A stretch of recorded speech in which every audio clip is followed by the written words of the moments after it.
Eu quero convidar você a ler em Lucas capítulo 14, a partir do versículo 15. Estamos olhando hoje mais uma parábola que o Senhor Jesus contou, com ensinamentos preciosos, com orientação para a nossa vida, revelação da vontade de Deus, plano eterno de Deus para mim, para você. A palavra de Deus, como ela é preciosa. Então, Lucas capítulo 14, a partir do versículo 15, que diz: ao ouvir tais palavras, um dos que estavam à mesa com Jesus lhe disse: bem-aventurado aquele que participar do banquete no reino de Deus.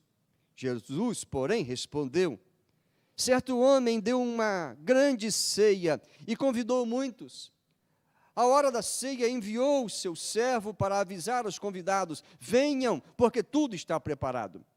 Mas todos eles, um por um, começaram a apresentar desculpas. O primeiro disse: comprei um campo e preciso ir vê-lo, peço que me desculpe.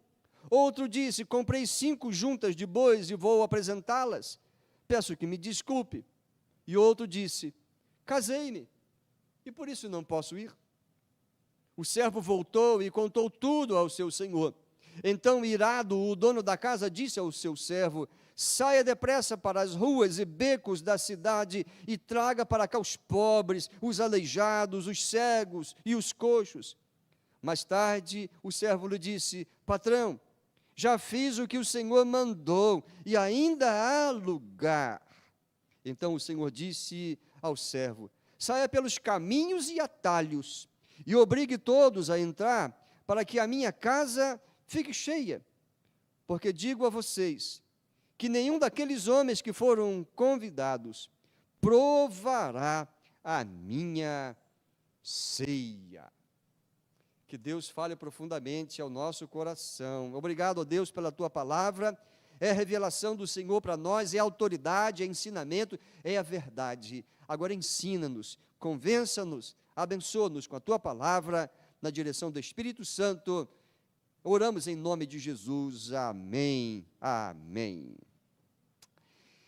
Muito bem, essa é uma parábola conhecida, que não deve ser confundida com outra que Jesus contou, que Mateus registrou. Foram momentos distintos, mas parábolas semelhantes. Não é aquela de Mateus 22, mas aqui o Senhor Jesus ainda está à mesa com aquele fariseu que convidou Jesus para um jantar, e Jesus não está sozinho com o fariseu à mesa, tem outras pessoas, diversas pessoas. O texto diz que Jesus foi convidado para uma refeição. Ora, era um fariseu, um dos principais fariseus, certamente um homem rico, conforme você deduz lá no capítulo 14, verso 1. Vimos esse texto na semana passada, mas a cena é a mesma. A refeição está acontecendo, ali certamente há conversas, ali o Senhor Jesus já fez um maravilhoso sinal, curou uma pessoa que tinha aquilo que nós chamamos hoje de barriga d'água, fez aquilo num sábado, recebeu críticas, ele está ainda à mesa, e naquele ambiente ali, em que Jesus está presente, ele não quer ficar longe dos pecadores, ele quer se aproximar para que os pecadores recebam dele orientação, mudança de vida, amor, perdão, e sigam agora não mais escravos do pecado, mas numa nova vida. Religiosos, como os fariseus eram, zelosos, além de muito envolvidos com a vida social e política, precisam de Jesus, mas também os pobres, os aleijados, os desfavorecidos, os cegos, todos são dignamente tratados, considerados por Deus. Jesus ali à mesa, ouve, no verso 15, como você viu, alguém dizer: olha, estão à mesa, numa mesa farta. Aquele homem se inspirou, talvez fosse um outro fariseu. Ele disse: bem-aventurado aquele que participar do banquete do reino de Deus. Talvez dizendo: olha, nós somos privilegiados, estamos aqui com o Senhor, nós merecemos participar daquele dia, do banquete do reino de Deus. Aí Jesus quis trazer-lhes uma outra reflexão. Será se todos vão participar do banquete do reino de Deus? Não. Porque Deus faz exceção? Não. É porque nem todos querem. À mesa da casa de Deus, do reino de Deus, é imensa, cabe todo mundo, mas nem todos querem. Infelizmente, há pessoas que preferem outras coisas, ou que creem em outras coisas. Jesus, naquele ambiente, numa casa, ele então vai contar esta parábola, que é chamada a parábola do grande banquete, da grande ceia, mas que bem poderia ser chamada de a parábola das desculpas injustificadas, ou das desculpas esfarrapadas. Mas como assim? Não foram motivos interessantes ou que poderiam justificar a ausência? Ora, alguém fez um negócio, precisa cuidar do seu negócio, alguém comprou animais, os animais precisam ser então vistos se são bons, alguém casou. Queridos, quero mostrar para os irmãos e os amigos que isso são desculpas, foram desculpas injustificáveis. Segundo pude pesquisar com os entendidos, o costume daquela época, quando alguém fazia um convite, mandava o convite antecipadamente, mas não dizia a hora. Olha, tal dia vai acontecer um retiro espiritual, vai ter uma festa, mas não disse a hora. Vai acontecer as bodas, vamos celebrar 50 anos, venham comemorar comigo, vai ser tal dia, mas não disse a hora. Aí as pessoas, que bom, que beleza, uma festa dessa, uma linda homenagem, uma linda comemoração, conta comigo, mas não sabia da hora. E o anfitrião, quando chegava no dia, ele mandava então tudo preparado, dizer, olha, vai ser tal hora, é hoje o dia, sabe aquele dia? Avisado, é hoje, e a hora é tal. É por isso que já estou dizendo que foram desculpas injustificáveis, porque já sabiam do dia, podiam muito bem se preparar, se tivessem consideração com o anfitrião, com aquele que estava convidando, eles fariam todo esforço e não apresentariam desculpas. Queridos, o Senhor Jesus está aqui não só contando uma história para entreter, ele ouviu aquele homem dizer do banquete no reino dos céus, felizes os que participarem dele, e Jesus está aqui aproveitando essa deixa para falar verdades. Todos, obviamente, querem ir para a presença de Deus, para o céu, mas ninguém entra ali de qualquer maneira. O convite está aberto a todos, mas tem alguns requisitos. Então, estamos nessa cena. O verso 15 preparou o momento para Jesus entrar com essa parábola. Então, Jesus vai dar resposta àquela situação sobre o banquete no reino de Deus. Sim, essa aqui é uma verdade. Felizes os que vão participar do banquete no reino de Deus. Claro, isso é uma verdade. Mas há muita gente que acha que merece, que acha que vai estar e vai se surpreender. Porque as coisas não são do nosso jeito, da nossa maneira, pelo nosso esforço, mas é conforme fé no Senhor Jesus. É conforme arrependimento de pecados e fé em Jesus Cristo. Jesus está pessoalmente ali, mas tem ali pessoas que estão em dúvida acerca de Jesus, da autoridade dele. Que negócio é esse? Fazer uma cura no sábado? Que absurdo! Ora, eles estão duvidando de Jesus, da autoridade dele. Algumas vezes Jesus disse, o que é mais fácil? Eu dizer, perdoados são os seus pecados, ou levanta e anda, ou morto, ressuscite, ou legião de demônios, fora daqui. O que é mais fácil para Jesus? Perdoar pecados? Curar enfermos? Libertar oprimidos? Para ele tudo é fácil. E ele mostrou essa autoridade dele, e mostrou a sua divindade, mas ainda tem gente que não quer ouvir a Jesus, não quer acreditar nas suas palavras, acreditam em si, nas suas obras, na sua tradição, na sua religiosidade, na sua moralidade, e não levam a palavra de Jesus a sério. O que Deus oferece, e Jesus está deixando claro aqui, é o banquete da salvação, que está oferecido a todos, mas nem todos querem. Felizes são os que não deixam passar o tempo da oferta de Deus. O que essa parábola que Jesus está contando aqui, está falando de que o reino de Deus está oferecido pelo Pai a todos. Jesus está falando aqui do reino dos céus, oferecido. Não parcialmente, não um cantinho, não por tempo limitado, mas a participação integral, intensa, no reino dele, onde ele é próximo, onde ele governa com amor, onde ele abençoa a todos igualmente, onde não precisamos de prazeres carnais, temporários, efêmeros, onde o prazer será a alma na comunhão e na glória do Senhor Deus. Isso que é festa espiritual, isso que é maravilhoso. Um banquete que a gente come hoje, daqui a pouco esquecemos, e vamos desejar um outro. Se formos convidados para mais uma festa, a gente fica às vezes até pensando, tomara que tenha uma comida diferente lá, né? A gente enjoa de coisas aqui, mas no céu, na delícia da presença dele, não vamos enjoar de coisa alguma. A nossa alma se deliciará na presença, no amor dele, na aceitação.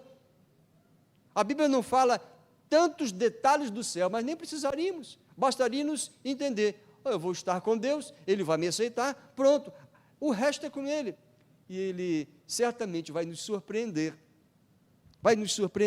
com o que ele tem preparado para nós. Jesus está querendo enfatizar, para este que está na mesa com ele, felizes são os que aproveitam a oferta. A oferta não será estendida por muito tempo. Os judeus estavam deixando passar o tempo da visitação de Deus, e a visitação de Deus estava ali, na frente deles. O Filho de Deus, em forma humana, ali na frente deles, à mesa com eles. Era o tempo da visitação de Deus. Mas os judeus, infelizmente, não vão reconhecer, em sua grande maioria, que Jesus é o Messias, é o Salvador. João muito bem vai dizer, em João capítulo 1 do Evangelho, ele veio para o que era seu, veio para o seu povo, para cumprir as promessas que Deus havia feito ao seu povo, a Abraão, aos patriarcas, a Davi, pelos profetas, mas os seus não o receberam. Até disseram, não, crucificam. Os judeus estavam perdendo um tempo, deixando passar um tempo precioso. As consequências viriam, e Jesus já havia vaticinado e profetizado, olha, Jerusalém, com toda essa pompa, com todo esse ritualismo que não impressiona o Pai de forma alguma, vai ser destruída. Os gentios, ou seja, os não-judeus, escravos espirituais, escravos da imoralidade, escravos de vícios, cegos, perdidos no mundo, receberiam, então, o convite e aceitariam de forma mais pronta do que os próprios judeus, a quem Deus havia feito promessas, a quem Deus havia enviado profecias grandiosas, gloriosas, fáceis de se identificar quem seria o Messias. Queridos, esse é o pano de fundo, essa é a cena na qual o Senhor Jesus conta essa parábola. Mas o que aprendemos com esse texto dentro desse quadro que aqui mencionamos? A primeira coisa que quero destacar é que nossa liberdade de escolha deve ser usada com responsabilidade. O homem enviou convites. Cada um tinha sua vida, tinha suas responsabilidades, tinha suas escolhas a fazer. Mas há oportunidades que não podem ser abandonadas, não podemos deixar passar. E essas oportunidades são um excelente exercício para nós exercermos a nossa liberdade de escolha. Deus não obriga ninguém a amá-lo, a servi-lo, mas Ele faz promessa àqueles que amarem e servi-lo a Ele com prazer. Aqueles que amam a Deus alcançam bênçãos extraordinárias, especiais, vão ver cumprimentos de promessas de Deus que os que não creem não vão experimentar. São muitas. Quer descobrir? Leia a Bíblia. Mas citamos algumas ao longo da mensagem. Nossa liberdade, a liberdade que Deus nos dá, de fazer as escolhas conforme Ele sugere, conforme o convite dEle, toda a nossa liberdade deve ser usada com muita responsabilidade, porque tem as consequências depois. Esses convidados, 3 deles se manifestaram pedindo desculpa. A oportunidade de uma celebração, quem sabe ali aconteceriam coisas maiores, quem sabe outros negócios, quem sabe algum parente desse que casou vai ali também começar a ser envolvido num laço emocional que terminará na formação de uma nova família. Olha, quando um vai seguir a Jesus, outros costumam também ser encorajados, e assim, acaba que todos vão sendo abençoados quando vamos a Jesus e convivemos com Ele, e servimos a Ele no seu reino. O texto fica claro que a liberdade de escolha foi dada. Deus dá a liberdade de escolha a todos nós, mas precisamos usar com responsabilidade. Fazer negócios, comprar, casar, são coisas boas, claro, obviamente, mas essas coisas boas que Deus nos dá e que desfrutamos aqui neste mundo, não são as coisas mais importantes. O mais importante é fé em Deus, é comunhão com Ele, relacionamento com Ele, interesse nas coisas que são eternas. Casar é bom, muito embora um ou outro ache que não seja. Escolha, mas de uma forma geral, ter uma empresa, fazer um bom negócio, olha, 5 juntas de boi, era alguma coisa custosa, que certamente naquele investimento resultaria em bons resultados financeiros, muita produtividade, coisa boa. Mas se a gente troca as coisas boas que Deus nos dá aqui, pelo melhor que Ele nos dá, que é vida com Ele, Jesus Cristo, entrada no seu reino, nós vamos nos decepcionar um dia, cedo ou tarde. As coisas mais importantes deste mundo, na verdade, são vida com Deus, reino de Deus, amor de Deus. As outras coisas têm o seu devido lugar e a sua importância. O que poderia ser mais precioso ou prioridade do que o convite à salvação? Do que o convite de Deus, olha, livre-se da condenação dos pecados. Olha, eu dou a vocês, por meio do meu Filho, vitória sobre a morte, certeza da ressurreição para a vida eterna. Gente, tem algo melhor do que isso na face da terra? Certeza de que, morrendo, ressuscitaremos para a vida eterna. Mas há pessoas que morrem por uma bandeira, morrem por um time de futebol, morrem de trabalhar, morrem por um prazer, por um vício, que na verdade se transforma o prazer em um vício que deteriora e mata. Mas em Jesus temos liberdade disso que nos amarra e que prende, temos liberdade e vitória sobre a morte. Aceitar o convite da salvação é uma decisão. Deus não obriga. É uma decisão opcional, uma redundância, desculpem, mas as consequências da decisão são inevitáveis e são intransferíveis. Essa expressão, obviamente, podemos concordar com o pastor Mateus Soares no comentário acerca disso, e eu concordo, as consequências da decisão são inevitáveis e intransferíveis. Cada um dará conta de si. Eu não poderei interceder, fazer qualquer outra invocação, qualquer coisa, por alguém que eu amei muito e que morreu sem a fé em Jesus. Não é possível, cada um dará conta de si. Então, em primeiro lugar, este quadro bíblico nos ensina, nos lembra que nossa liberdade de escolha deve ser usada com responsabilidade. Também, outra coisa, Deus honra-nos com o seu convite. Deus honra-nos com o seu convite. Há uma polêmica grande acontecendo nesse momento, que amanhã vai tomar posse o presidente lá dos Estados Unidos, o Trump. Tem gente que acha uma honra maravilhosa, tem gente que acha insignificante. Não importa. Certamente você já recebeu um convite honroso, pode ser por um churrasco, lá na casa de um amigo, pode ser por uma cerimônia de posse em alguma posição, pode ser ser um padrinho ou uma madrinha de casamento ou de bodas. São coisas sociais que trazem um destaque, a gente se sente honrado. Mas nenhum convite há de ser mais honroso do que o convite que Deus faz a nós, indistintamente de posição social, cor de pele, nação, cultura, idade. Deus honra-nos com o seu convite, o convite dele é: venham para o meu reino. Ele não coloca condições difíceis, a única coisa que ele diz, olha, arrependam-se e creiam no meu Filho. É uma afronta a Deus desprezar o convite de Deus. As desculpas são injustificáveis, como eu já mencionei, e quero mostrar. Nos versos 18 a 20, estão lá as desculpas. Um diz, olha, eu comprei. O outro diz, eu preciso experimentar uma coisa nova que eu comprei. Ou o outro disse, eu casei. Ok, muito bem. Mas eu fui observar e fazer algumas pesquisas, ver comentaristas para entender melhor o texto. E o pastor Hernandes, que é muito conhecido, muito profundo na análise bíblica, ele chegou a dizer o seguinte, e eu concordo com ele. É como se um dissesse, olha, eu tenho uma coisa melhor para ver, eu tenho uma coisa melhor para fazer, eu tenho uma coisa melhor para desfrutar, eu tenho que ver a terra que eu comprei, eu tenho que experimentar e fazer um teste com esses bois que eu comprei, eu tenho uma coisa melhor para desfrutar.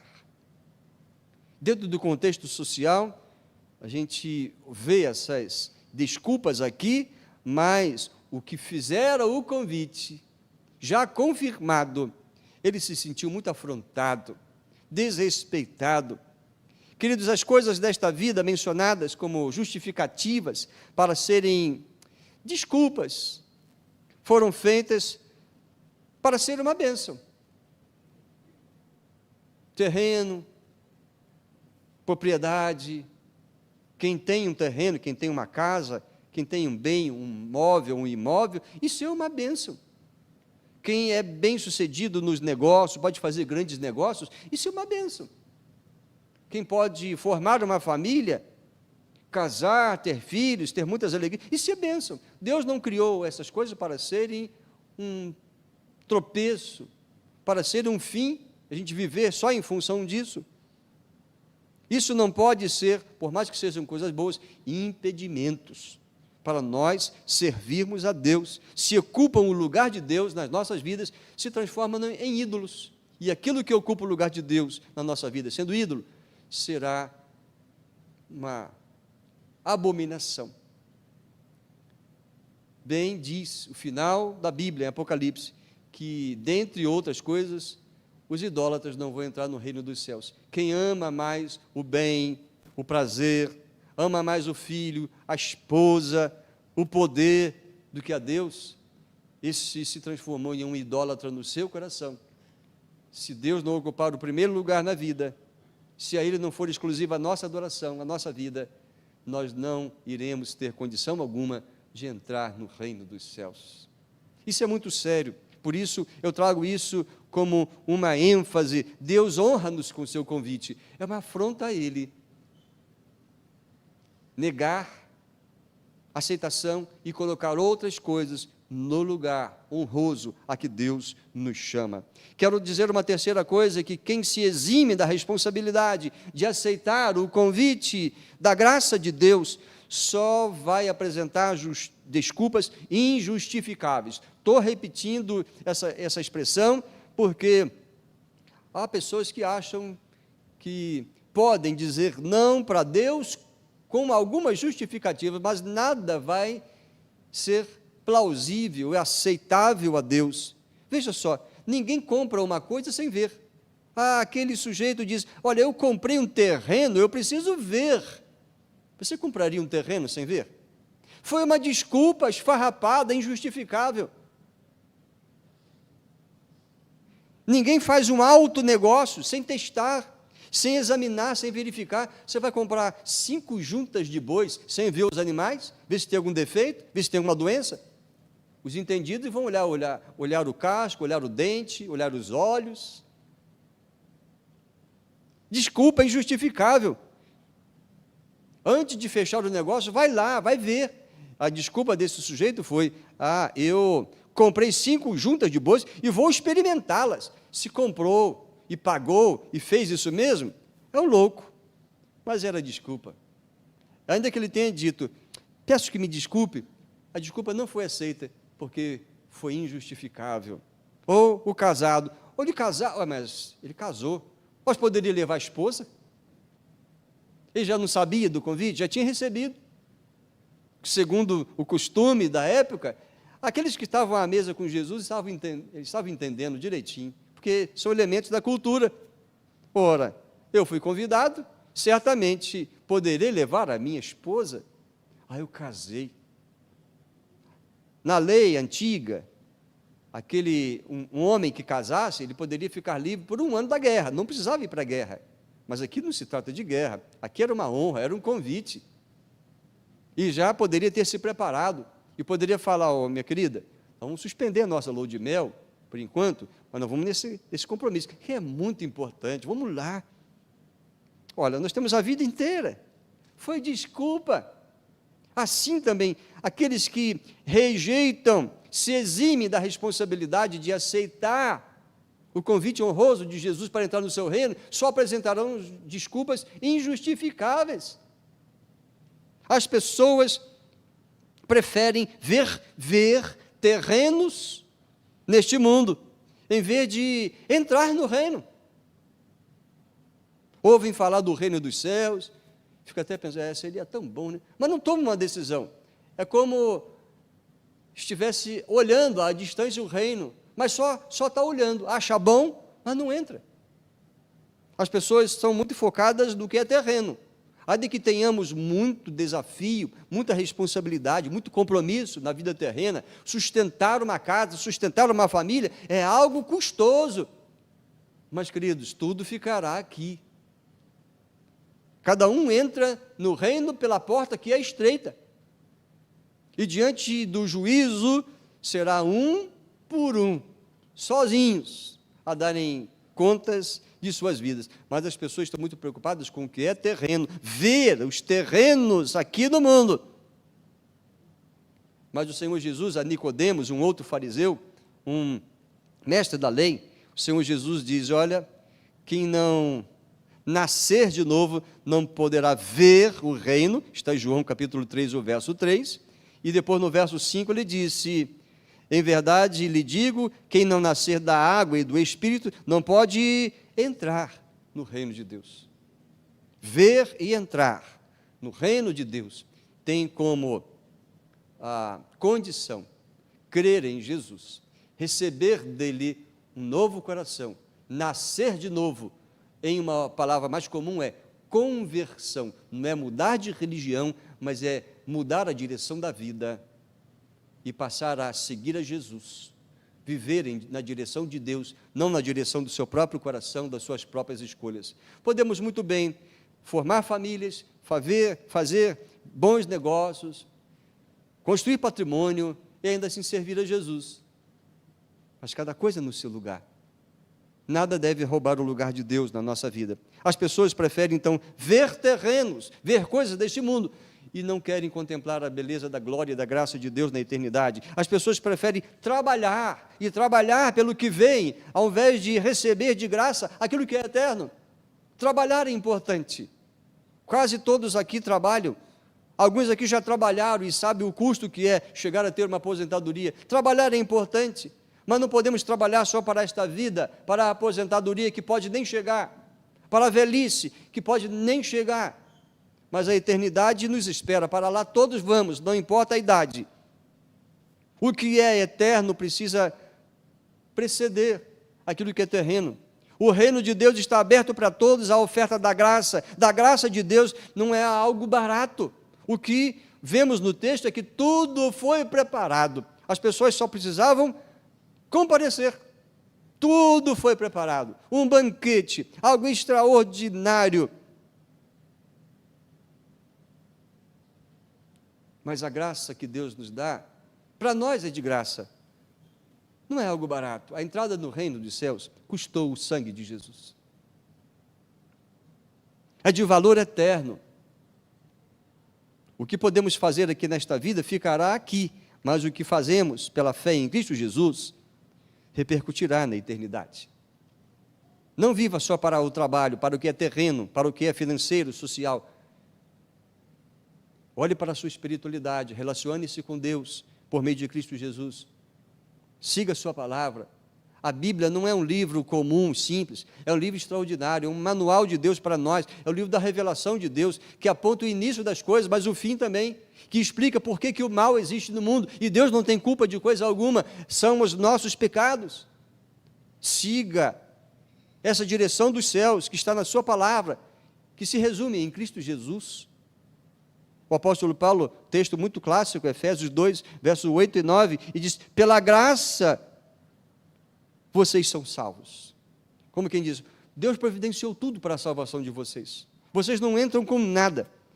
Pela graça vocês são salvos mediante a fé. Isso não vem de vocês, é dom de Deus, é presente de Deus. Não vem de obras, para que ninguém se glorie. Tudo foi providenciado por Deus. Mas as pessoas preferem também um casamento no mundo do que as bodas do Cordeiro. Não estamos desmerecendo o casamento coisa alguma. Claro, eu seria um louco falar isso na presença da minha esposa, imagina. Caminhando para 33 anos. É uma coisa especial, abençoadora. Mas eu irei, ou ela irá, ou iremos juntos, ou o Senhor nos levará juntos, por meio da assunção aos céus, no arrebatamento. Mas casamento aqui, nesse corpo, tem data de validade, no sentido que é até que a morte nos separe. Essa é a vontade de Deus. Mas no céu, boda do Cordeiro, isso perdurará, queridos, sem ter ameaça alguma, sem ter chance de rompimento de aliança. Mas as pessoas preferem focar de maneira intensa, demasiada, em ter um bom casamento no mundo, mas se esquecem das bodas do Cordeiro lá no céu. A igreja é a noiva de Cristo. Olha o quanto que a igreja tem sido desprezada, desconsiderada.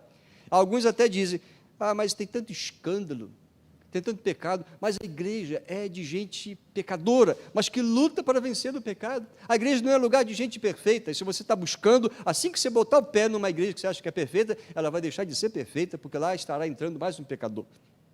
A desculpa de que tem gente que dá escândalo, pastor que dá escândalo, pessoas que não são aquela belezura, mas em nenhum momento o Senhor Jesus exigiu a perfeição da igreja para ela entrar no céu. Ele diz, vou buscar a minha igreja, e quem quiser se lavar no meu sangue, receberá o poder para viver vencendo o pecado. A igreja é a noiva de Cristo, e estará com Ele na eternidade, desfrutando do seu amor plenamente. Se há um casamento que nós devemos buscar e priorizar, é casamento com Cristo, participar das bodas do Cordeiro. Por isso que rejeitar o convite de Deus é uma decisão que perdura eternamente, é uma aliança eterna, e você sabe que Deus não quebra aliança. Mas eu quero dizer, em último lugar, em último destaque, que o Evangelho é para pessoas que reconhecem que nada têm. Vejam, o convite foi feito, foi sendo recusado por aquelas pessoas aqui mencionadas. O Senhor ficou muito furioso, muito irado, e Ele disse, saia depressa para as ruas e becos da cidade, e traga para cá quem? Os pobres, os aleijados, os cegos e os coxos, aqueles que eram vítimas do preconceito religioso, aqueles que eram considerados muito pecadores, e Deus os estava punindo no pensamento dos religiosos daquela época. E mais tarde o servo disse, mas ainda tem muito lugar. Então, aqui a parábola diz que o Senhor disse, agora vão para mais longe, agora vão para fora da cidade, saia pelos caminhos e atalhos e obrigue todos a entrar. Eu preciso explicar esse obrigue aqui, né? Para que a minha casa fique cheia. O propósito de Deus é que a casa dele, o reino dos céus, fique cheio. Deus não quer ficar pensando um aqui, olha que maravilha, que crente lindo, olha que mulher crente fantástica, pensando e desprezando os outros. Ele quer que a casa esteja cheia de todas as pessoas arrependidas, todas as pessoas que se lavam no sangue de Jesus e se consideram indignos de estar ali, mas aceitam uma oferta do perdão e do amor. E aí, a expressão que ali aparece, obrigue. Aqui não há contrariedade, aqui não há contradição. A expressão aqui é só uma expressão adverbial, é só uma expressão que quer colocar ênfase. e convença, insista, seja um pouco mais incisivo no convite. É isso que o texto está querendo dizer, porque Deus não obriga ninguém a entrar no seu céu. Porque veja uma situação, aí o servo chega lá, vê um mendigo lá, mal cheiroso, barbudo, cabeludo, sujo, e ele chega, olha, o meu Senhor chama você por um banquete. Ele começa a dizer, não, mas eu estou assim, eu estou mal cheiroso, eu estou assim, cabelo despenteado, nem tenho roupa para ir. Mas aí o servo diz, não, olha, não se preocupe, creia, você não vai ser lançado fora, você não vai ser discriminado, acredite, o meu Senhor é bom, Ele é amoroso, Ele vai aceitar você. Aí ele pega um outro que está numa situação também degradada, moralmente, ele está lá assim, muito envergonhado, todos sabem da vida imoral dele, mas ainda assim o servo diz, olha, o Senhor não colocou nenhuma credencial, nenhum critério, outro que não você dizer sim, pode ir, venha como você está, e tenho certeza que Ele vai receber você, e se você quiser uma roupa, Ele vai dar uma roupa, se você quiser tomar um banho, Ele vai dar condição de você tomar um banho, Ele quer que você participe, é nesse sentido de forçar, de obrigar, de ser insistente, porque as pessoas costumam arranjar muitas desculpas também, quando eu vencer o meu pecado, quando eu vencer o meu vício, quando eu me considerar uma pessoa muito temente a Deus, ou quando eu for velho, eu não sei o quê, aí eu vou buscar o Senhor. Bobagem. Quando eu tirar esse ódio que eu tenho no meu coração de alguém que fez uma coisa terrível, aí sim eu vou seguir Jesus. Bobagem. A gente não consegue perdoar com nossa vontade. A nossa vontade é de esganar, mas o Senhor nos dá a condição de perdoar.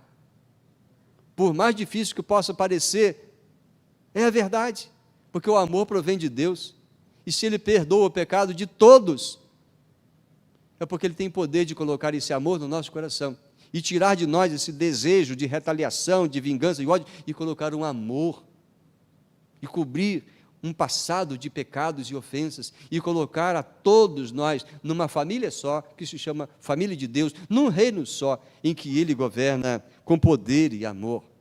Sim, queridos, o Evangelho é para pessoas que reconhecem que não tem nada, esses são convidados e aceitam facilmente, mas aqueles outros que lá estavam, os religiosos, os fariseus, os moralistas, estão achando que eles merecem o céu, eles merecem um lugar à mesa de Deus, confiados mais em si, confiados na sua tradição religiosa, nos seus feitos, na sua honestidade, na sua moralidade, nas suas boas ações. Esses que acham que merecem, ficam de fora, mas aqueles que dizem, eu não tenho nada, ó Senhor, quem sou eu? Os coxos, cegos, aleijados mencionados, significam essas pessoas que não têm nada, e na verdade todos deveríamos nos considerar assim diante de Deus. Eles não tinham nada, e se usassem desculpas, deveriam ser convencidos, que não precisam usar de desculpas para recusar o convite. Não vale dizer, Senhor, eu pequei tanto, eu até me envergonho. Deus cobre o passado de pecados, Ele lança nas profundezas, isso está na sua palavra. Deus não quer lembrar do nosso passado, Ele quer se interessar hoje, na nossa decisão e na nossa insistência, persistência de amar e seguir a Cristo com a força que vem do alto. Ele quer que nós confiemos o nosso futuro a Ele. No verso 23 diz, então o Senhor disse aos servos, saia pelos caminhos e atalhos, vá em busca desses, convença-os, porque Ele já providenciou tudo, comida. No que se refere ao reino de Deus, Deus já nos providenciou o caminho, é Jesus, o pão da vida, o cordeiro, a água da vida, até vestes. O Apocalipse fala de linho finíssimo, até roupa para entrar no reino dos céus, o Senhor já preparou, no sentido simbólico que é purificação de pecados. Deus já preparou tudo, e até a purificação, como eu já disse. E agora, qual desculpa se poderá dar para não aceitar o convite para o banquete da salvação? Você tem alguma desculpa? Duvido. Na minha conclusão, a gente volta à cena, na sala do rico fariseu, Ali, aquela mesa, Jesus ilustra com a parábola do grande banquete que Deus oferece a todos, judeus e não judeus. Ele oferece a todos a entrada no seu reino. Reino este que celebrará a vitória e a vida eterna. A vitória do Filho de Deus e dos que creram nele. E celebrar-se-á a vida eterna. Os judeus rejeitaram, grande parte deles. Mas os gentios, perdidos, cegos, aleijados, pobres de promessas, receberam o convite com gosto, com pressa. E o Senhor os recebeu. E a igreja, que começou com um grupo de judeus, cresceu, mas no âmbito dos gentios, e alcançou o mundo. Felizmente, muitos dos judeus reconheceram, inclusive os próprios irmãos de Jesus. Tiago, por exemplo, foi um dos líderes da igreja de Jerusalém, e ele tem uma carta que está aí na Bíblia, que tem o seu próprio nome. Os gentios, nós somos gentios. Não estamos excluídos dos planos de Deus. A revelação primeira foi aos judeus, mas Deus queria apenas mostrar, por meio de um povo, que o Salvador é um só. Esse é Jesus. Felizes os que aceitam prontamente o convite de Deus. Felizes os que valorizam o honroso convite ofertado por Deus. Felizes os que abrem mão de tudo nesta vida para priorizar o reino de Deus. Felizes os que creem em Jesus e fazem dele seu Senhor e Salvador. Por isso, a igreja, eu digo, meus irmãos, insistamos com as pessoas. Persuadamos as pessoas que estão perdendo tempo, estão perdendo grande oportunidade. Argumente. Nada neste mundo vale a entrada no reino dos céus. É bom trabalhar, formar família, como eu disse, mas antes de mais nada temos que estar prontos para a eternidade. Então a igreja, eu digo, há tantos pobres de espírito, há tantas pessoas que estão cegas espiritualmente, há tantas pessoas mancas na vida moral, há tantas pessoas aleijadas emocionalmente e espiritualmente, e nós precisamos ajudar. Sejamos esse servo de Deus da parábola e insistamos com as pessoas. Façamos isso com amor. Apresentemos o maravilhoso convite de Deus a todas as pessoas. Talvez você conheça muitas pessoas que estão numa situação aqui bem representada nesta parábola. Façamos encher a casa de Deus, o reino dos céus, porque a vontade de Deus é essa, para que a minha casa fique cheia. E ao amigo, ao visitante que está na live ou aqui presente, eu digo, você já aceitou o convite de Deus para entrar no seu reino, para participar do reino dele? Não vá me apresentar desculpas esfarrapadas, não existirá desculpa. Se não entrou, entre, a porta é Jesus e não tem outro caminho. Cuidado com o trabalho, cuidado com o dinheiro, cuidado com o prazer. Essas coisas têm o seu lugar, elas não podem ser um estorvo, um empecilho para você entrar no reino de Deus, e você não deve viver por isso. Viva por Jesus, receba-o no seu coração, se ainda não o fez. Eu quero convidar você a uma oração. A igreja que aqui está, eu peço a você, meu irmão, minha irmã, ore e diga, Senhor, quem é que está perto de mim, que é um coxo, que é um manco, que é um cego, que é um aleijado espiritualmente e moralmente, que o Senhor quer que eu insista um pouco mais com ele. Peça ao Senhor que traga nomes ao seu coração, para você orar e buscar oportunidade de ajudar essa pessoa a encontrar em Jesus a vida que ela precisa. E também eu encorajo a alguém que esteja aqui, que não entrou no reino, a fazer uma oração agora e dizer, Senhor, eu reconheço que não sou merecedor de coisa alguma, eu não tenho nada e não posso esconder nada do Senhor, mas o Senhor me ama, e eu creio que o Senhor me ama, e se o Senhor me quer no teu reino, eu quero entrar. Peço perdão pelos meus pecados, dos que me lembro e dos que não me lembro, perdoa-me, Senhor, aceita-me agora, eu quero seguir a Jesus, e quero que o Senhor me aceite em teu reino, não pelos méritos, mas os méritos de Jesus, que morreu por mim, e eu creio sim, que foi por mim, e nele eu lavo os meus pecados. Aceita-me, ó Deus, eu peço em nome de Jesus. Talvez você tenha feito uma oração semelhante a essa. Então, fale comigo após esse culto. Eu fiz essa oração. Eu quero entrar no reino de Deus e ali permanecer por toda a minha vida. Senhor, eu oro nesse momento agradecido pela Tua palavra e peço as bênçãos do Senhor para que essa agência do reino do Senhor na terra, que é a igreja do Senhor, seja muito feliz, ousada, insistente e cumpra a sua missão. E abençoe, ó Deus, aqueles que estão próximos a nós, que estão abertos. Mostra-nos quem são essas pessoas, dá-nos a sabedoria para encaminhá-las ao reino. E pedimos por qualquer pessoa que, ouvindo esta palavra, entrou para o reino pela fé em Cristo Jesus, sele-as com o Teu Espírito Santo e que elas cresçam no conhecimento do Senhor e da Tua vontade. Liberte-as daquilo que prende, que amarra, das forças espirituais do mal, de um hábito pecaminoso, em nome de Jesus. Caia por terra essas cadeias, esses pensamentos enganosos, essas forças do mal, e agora, em nome de Jesus, sejam livres para gozar de vida abundante aqui e vida eterna nos céus. Eu oro assim, em nome de Jesus. Amém.